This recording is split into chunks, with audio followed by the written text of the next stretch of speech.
The concept of adulthood and becoming an adult is so vital to Jewish life. And the fact is, you know, we're given that opportunity at 13, and in a lot of ways, it's just bad timing.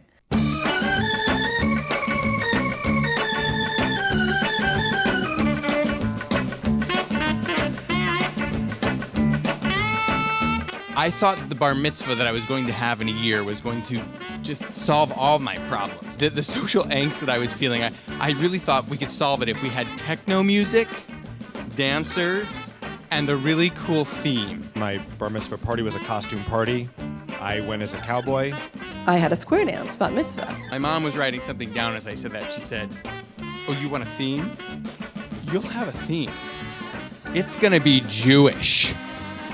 No! We started having some conversations about rites of passage and ways to update rites of passage, ways to look at them in new ways.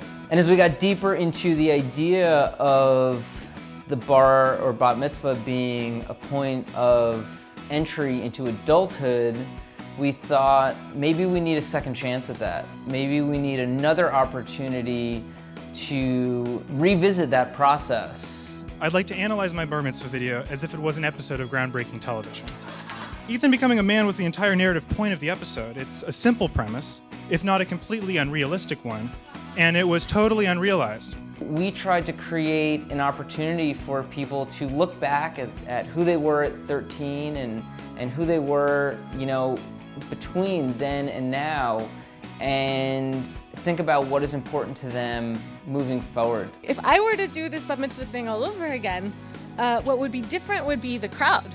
Get rid of some of the old people or the grumps who don't get on the dance floor, and instead replace them with some of the friends I've made along the way. Even in the act of thinking about something as simple as what you wore to your bar or bat mitzvah brings up a lot of issues about identity. I looked into the history of the bat mitzvah party dress, and I came up with something that I felt really truly paid homage to the people who have come before me and would be something that I would want to wear as I stepped into womanhood. For my rebar, I wrote an apology letter to my parents for being so bratty about my bar mitzvah and actually thanking them for all the things they did and all the things they gave to me, which to me was a reflection of what it actually means to be an adult. Mom and Dad, I love you so very much. You did the right thing, and I want to thank you not only for a wonderful bar mitzvah, but for a wonderful theme. My hope is that everyone sees value in having a rebar. If you ask me what would I want out of my bar mitzvah if I did it again, I would say, I want the promise. I want to be a man. I'm still waiting at 42 to feel like a man. I think a bar mitzvah could be so much more. Our adulthood doesn't really start at 13.